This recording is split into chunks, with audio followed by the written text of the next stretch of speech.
Mercedes could be way off the pace again this weekend. Mercedes boss Toto Wolff has honestly shot down suggestions that Lewis Hamilton and George Russell could finally match the pace of Ferrari and Red Bull at Imola this weekend.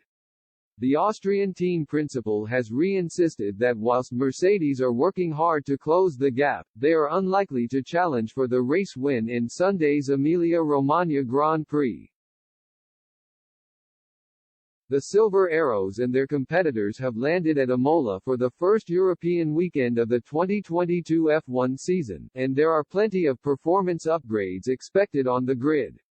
But it's unclear whether there will be significant changes, considering this weekend hosts the first sprint race of the year. Teams will only be allowed one practice hour on Friday before the qualifying session to order the grid for Saturday's sprint race.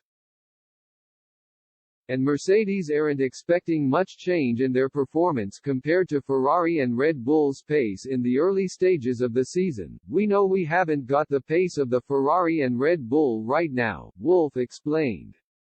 "But we're working hard to reduce their advantage, and it's been brilliant to see everyone across the factories pulling together to achieve this." A ninth successive Constructors' Championship is slipping away from Mercedes, with Ferrari and Charles Leclerc dominant so far this year. But Wolff has stressed the need to be realistic about the time it will take for the Silver Arrows to return to title-fighting shape. He added, "There's been a lot of hard work over the Easter weekend in the factory to bring improvements to the car and get it ready to head to the next race, and that shows the team's dedication to turning the situation around. Of course, we must be realistic," Wolff admitted. "It will take time to make the gains we want, but we're learning as much as we can from each race and finding avenues to push us forward." George Russell and Lewis Hamilton finished in P4 and P5 respectively in Saudi Arabia 2 weeks ago, and Mercedes are currently second in the Constructors' Championship on 65 points due to Red Bull's reliability issues in the opening weeks of the season. But Wolff's team are 39 points behind Ferrari, who will be confident of extending their lead at the summit in their home race this weekend. There's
no one.